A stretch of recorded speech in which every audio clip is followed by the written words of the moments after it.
ನಂದೊಂದು ರಿಕ್ವೆಸ್ಟ್ ಅಂದ್ಕೊಂಡ್ರೂ ಪರವಾಗಿಲ್ಲ.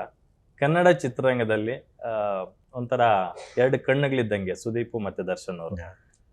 ಇಬ್ರು ಕೂಡ ಅವ್ರದೇ ಆದಂತ ದೊಡ್ಡ ಮಟ್ಟದ ಕೊಡುಗೆಯನ್ನ ಚಂದನವನಕ್ಕೆ ಕೊಟ್ಟಿದ್ದಾರೆ. ಸೊ ಅವ್ರ ಸಿನಿಮಾಗಳು ಮಾಡಿದ್ರೆ ಸಾವಿರಾರು ಜನ ಹೊಟ್ಟೆ ತುಂಬುತ್ತೆ.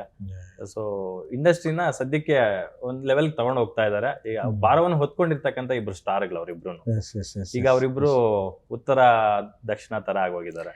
ಅವ್ರಿಬ್ಬರನ್ನ ಒಂದು ಮಾಡುವಂತ ಶಕ್ತಿ ಕೆಲವರಲ್ಲಿ ಅಷ್ಟೇ ಇದೆ. ಅದ್ರಲ್ಲಿ ಪ್ರೇಮ್ ಅವ್ರು ಕೂಡ ಒಬ್ರು ಅಂತ ನಾನ್ ಭಾವಿಸ್ತೀನಿ. ಆ ತರದ ಒಂದು ಎಫರ್ಟ್ ಯಾಕೆ ಹಾಕ್ಬಾರ್ದು? ನಾನು ಅವರಷ್ಟು ಒಳ್ಳೆ ವ್ಯಕ್ತಿಗಳಾಗಲಿ ಯಾರೂ ಇಲ್ಲ. ಯಾಕಂದರೆ ನಾನು ಸುದೀಪ್ ಅವ್ರ ಸಿನಿಮಾ ಮಾಡ್ಬೇಕಾರೆ ದರ್ಶನ್ ಏನು ಮಾಡ್ತಿದ್ದ, ತುಂಬ ಯೋಗಕ್ಷೇಮ ವಿಚಾರಿಸು, ಆಯ್ತಾ ಬುದ್ಧಿ ಮುಗಿತಾ ಬುದ್ಧಿ, ಎಷ್ಟೇ ಶೂಟಿಂಗು ಇನ್ನೇನು ಅಂತ ಒಂದು ದಿವಸ ಕೆಟ್ಟದ್ದು ಮಾತಾಡ್ತಿಲ್ಲ. ಓಕೆ, ಸುದೀಪ್ ಅವರು ಅಷ್ಟೇ ದರ್ಶನ್ ಬಗ್ಗೆ ಯಾವತ್ತೂ ಒಂದು ದಿವಸ ಕೆಟ್ಟ ವರ್ಡ್ ಮಾತಾಡೋದಲ್ಲ. ಹಂಗಾಗೋಯ್ತಲ್ಲ ಚಿನ್ನ ಅನ್ನೋ ಲೆವೆಲ್ಗೆ ಇದಿತ್ತು. ಯಾರಿಗೂ ಇಲ್ಲ. ಅವರು inside story I don't know. But ಇಬ್ಬರೂ ಅಷ್ಟೇ ಪಾಪ ಯಾರಿಗೂ ದ್ವೇಷ ಇಲ್ಲ, ಯಾರಿಗ್ಯಾರು ಗೊತ್ತಿಲ್ಲ. ಅವ್ರವ್ರದ್ದೇ ಆದೊಂದು ಕೆಲಸಗಳು, ಅವ್ರವ್ರದ್ದೇ ಆದ ವೃತ್ತಿಗಳಲ್ಲಿ ಹೋಗ್ತಿದ್ದಾರೆ. ಬಟ್ ಇಲ್ಸಿ ನೋಡುವ. ಸೊ ಬರಲಿ, ಎಲ್ಲ ಒಳ್ಳೆ ಕಾಲ ಏನು ಹೇಳ್ತಾರಲ್ಲ, ಬಂದೇ ಬರ್ತದೆ ಒಳ್ಳೆ ಕಾಲ ಅಂತ.